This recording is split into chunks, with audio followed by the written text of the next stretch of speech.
কুর্মী সম্প্রদায়ের সবচেয়ে বড় উৎসব হলো করম পরব। বামনগোলা থানার ডাকাতপুকুর গ্রামে কুর্মী সমাজের পক্ষ থেকে এই বছর ভাদ্র মাসের শুক্ল একাদশী তিথিতে করম পরব উৎসব পালন করলেন গ্রামের কুমারী মেয়েরা। যেখানে গ্রামের অবিবাহিত কুমারী মেয়েরা 7 দিন আগে ভোরবেলায় শালের দাঁতন কাঠি ভেঙে নদী বা পুকুরে স্নান করে বাঁশ দিয়ে বোনা ছোট টুপা ও ডালায় বালি দিয়ে ভর্তি করার পর তাতে তেল ও হলুদ দিয়ে মটর, মুগ, বুট, জুনার ও কুর্তির বীজ ছড়িয়ে দেয়।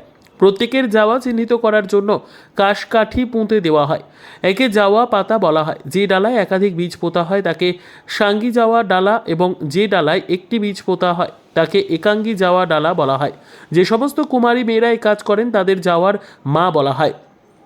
দিনের বেলা স্নান সেরে 5টি ঝিঙা পাতা উল্টো করে বিছিয়ে প্রতি পাতা একটি দাঁতন কাঠি রাখা হয়। পরদিন গোবর দিয়ে পরিষ্কার করে আলপনা দেওয়া হয় ও দেওয়ালে সিঁদুরের দাগ দিয়ে কাজলের ফোঁটা দেওয়া হয়। গ্রামের একটি নির্দিষ্ট করা স্থানে একটি করম ডাল এনে পুঁতে রাখা হয়, যা সন্ধ্যের পরে করম ঠাকুর বা করম গোলায় এবং ধরম ঠাকুর হিসেবে পূজিত হন।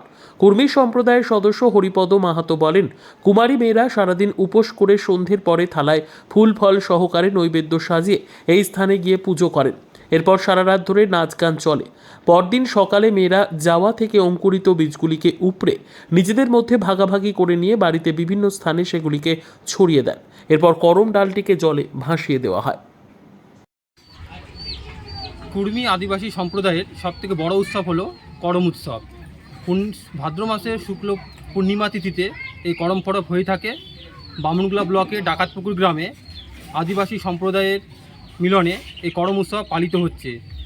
গত 7 দিন ধরে কুমারী মেয়েরা ডালা ভর্তিতে তারা বালি ছড়িয়ে সেখানে কুর্তি, মুগ, অন্যান্য বীজ ছড়িয়ে দিয়ে যে গাছ বড় হচ্ছে সেখানে তারা পুজো অর্চনা করে আজকের এই পূর্ণিমা তিথিতে তারা করম পরব অর্থাৎ করম রাজার পুজো করছে।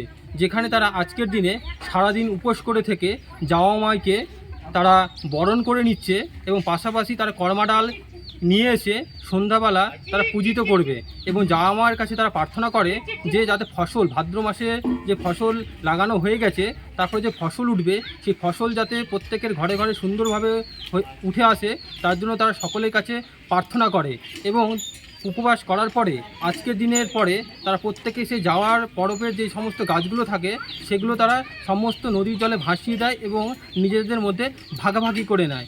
এই উৎসব শুধুমাত্র যে মালদা জেলার মধ্যে সীমাবদ্ধ সেটা না, দেশের বিভিন্ন প্রান্তে সীমাবদ্ধ, যেখানে ঝাড়খণ্ড, বিহার এবং এছাড়াও পশ্চিমবঙ্গের পুরুলিয়া, দক্ষিণ দিনাজপুর, মালদা জেলার বিভিন্ন অংশে এই করম উৎসব পালিত হয়ে আছে। আমরা প্রত্যেকেই জানি যে করম উৎসব একটি আদিবাসী সম্প্রদায়ের মধ্যে সীমাবদ্ধ থাকলেও এটি কুর্মী সম্প্রদায়ের মধ্যে বিশেষ করে সীমাবদ্ধ। Bureau report, PB news. Annapurna medical hall, chemist and druggist. এখানে সকল প্রকার ওষুধ পাওয়া যায়। নবাবহাট মোড়, পূর্ব বর্ধমান। যোগাযোগ করুন 6295528655 অথবা 7602347696।